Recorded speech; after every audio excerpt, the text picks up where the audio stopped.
you an appointment? Yes, I do. We'll get you checked in, have a seat, and they'll be right with you for registration. Okay? Thank you. You're welcome. Hi, it's Dr. BCW. I am here today for my annual mammogram. Many of you have been on this journey with me from the first mammogram that I had when I was just really trying to find new ways to advocate for screening and showcase how it can save lives.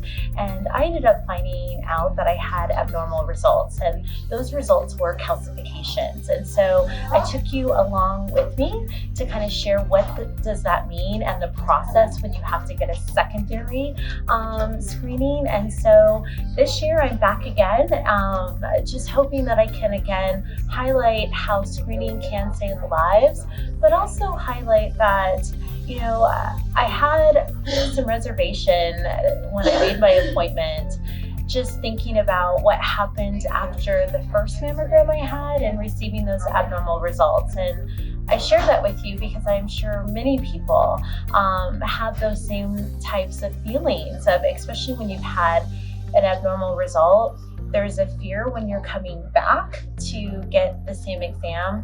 Is it possible that I might get an abnormal result again? So my goal with this is to advocate and hope that anyone who needs to get their first mammogram or who has experienced abnormal results, this gives you a spark or encouragement to continue to get screened, because when you don't know, you're not able to respond or possibly, change that trajectory of what results could be or save your life. And so I hope this helps. So this is Dr. BCW. I will take you along with me as I get my mammogram, the whole check-in process and so forth. And as always, I'm just so grateful for you just taking the time to watch and do this important life-saving screening test with me. Get you changed so everything from your waist up comes off. Okay. Make sure you wipe it away from your breast. You don't want to wipe any of that onto your breast because we can pick it up and it looks like calcifications, okay? So often people aren't aware that when you come in for your mammogram, they will ask you to go ahead and remove your deodorant. Now, that should not deter you from wearing deodorant during the day if you're thinking, oh, I don't want to go all day without it. They have wipes, they have things for you to be able to take it off. So they really make it easy for whatever time of day that you need to get your screening done, you can do it. So don't let that part deter you from getting screened. Hello, my dear. It's good to see you again. It's so nice to see you. Welcome back. Yes. Yes. Thank you Another again. year. Another year. Can you believe it? Yes. And I'm just so glad. So I'm getting ready to get screened, and before I do it, I think it's important to highlight some of the signs and symptoms. And so first I want to share that often there may not be any signs or symptoms with breast cancer. So we have to really make sure that you think about that. So not everyone may have like a mass or a lump in their breast or their armpit, or changes in the skin texture, or dimpling, which is kind of a retraction, or nipple discharge. And those are just some of the many symptoms. But again, it's so important to know that, some people and some of my patients actually didn't have any signs or symptoms at all.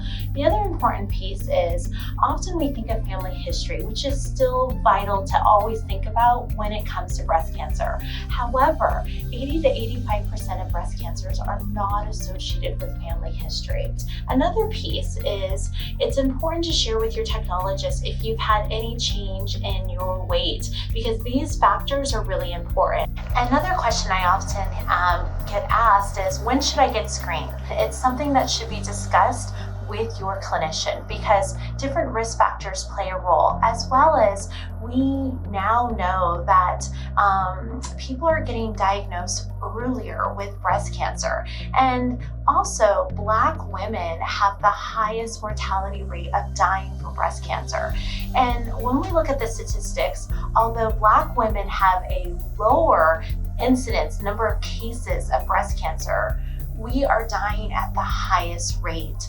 And so when you look at that, it's a blend of multiple things. And so in order to really respond to that, talk to your clinician, ask them, when do they think I should get screened? But also, if you feel that answer really doesn't fit your risk factors or what you would like to know about your health, get screened.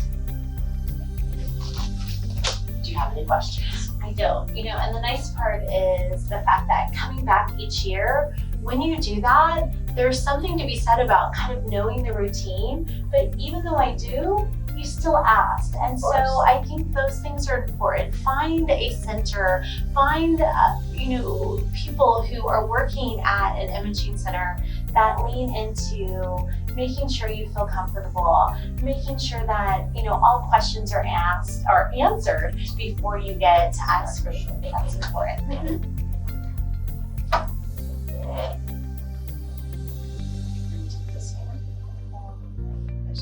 Right there. Thank you. You just can't see it.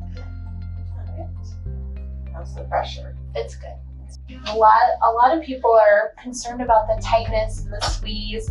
Does it hurt?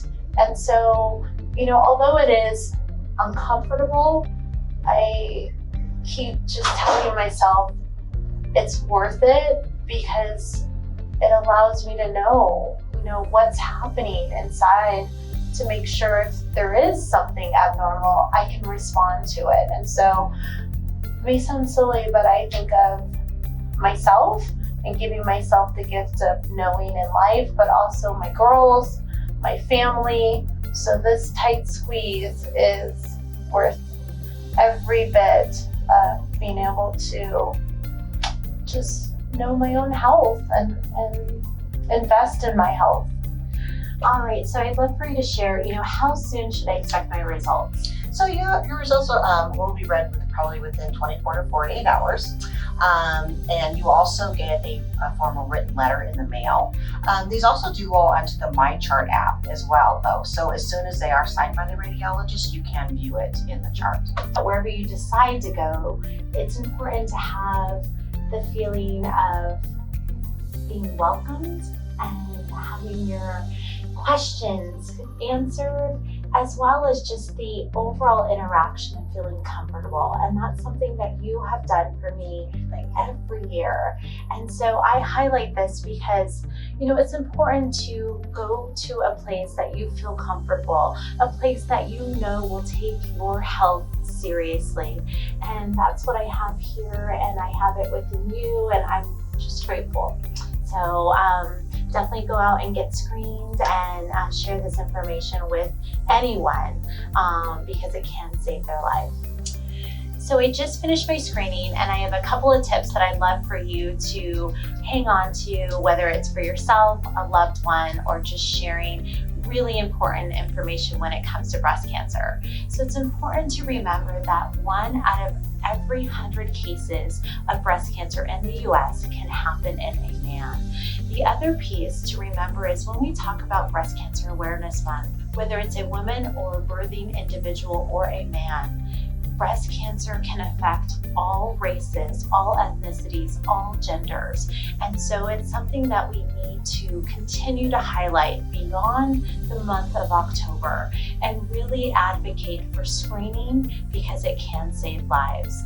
So thank you for, again, participating in my health journey, which I do every year in hopes that I can help you in your journey and possibly save a life. This is Dr. BCW. Thank you as always for watching. Don't forget to subscribe and turn on notifications so you don't miss my next upload. If you found this information helpful, please hit the thumbs up and leave a comment. It really helps the channel. Thank you for watching, and thank you for your support.